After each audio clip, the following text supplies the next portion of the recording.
మరో బ్రేకింగ్ చూస్తున్నాం. ప్రజలకు ఇచ్చిన మాటను గాలికి వదిలేసిన చంద్రబాబు ప్రభుత్వానికి రాబోయే రోజుల్లో దారుణమైన పరిస్థితులు తప్పవన్నారు జగన్.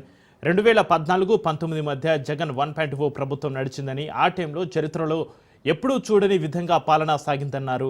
లంచాలకు తావు లేకుండా 2,71,000 కోట్లు డీబీటీ చేశామన్న జగన్, కోవిడ్ వల్ల ఆదాయం తగ్గినా కూడా హామీలు అమలు చేశామన్నారు.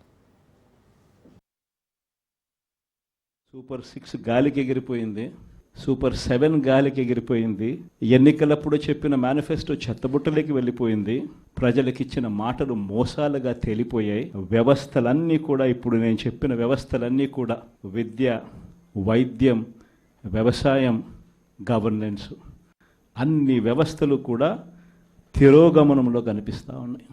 కేవలం ఒకే ఒక్క వ్యక్తి మారాడు, ముఖ్యమంత్రి. ఈరోజు ఈ ప్రభుత్వంలో జరుగుతూ ఉన్నది ఏమిటి అనంటే స్కాములు తప్ప ఇంకా ఏమీ జరగడంలో.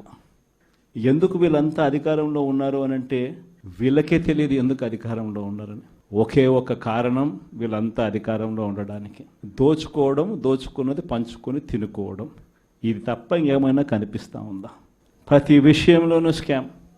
నియోజకవర్గంలో యథేచ్ఛగా మన కళ్ళ ముందటనే పేకాట క్లబ్బులు జరుగుతూ ఉన్నాయి. సోషల్ మీడియాలలో నువ్వు చేసే తప్పును ప్రశ్నిస్తే ఎందుకయ్యా సూపర్ 6 ఇవ్వడం లేదు, ఎందుకయ్యా సూపర్ 7 ఇవ్వడం లేదు అని చెప్పి ప్రశ్నిస్తే ఆర్గనైజ్డ్ క్రైమ్ అట. ఎవడెవడైతే ఈ మాదిరిగా చేశాడో ఎవడిని వదిలిపెట్టమని చెప్పి సందర్భంగా కూడా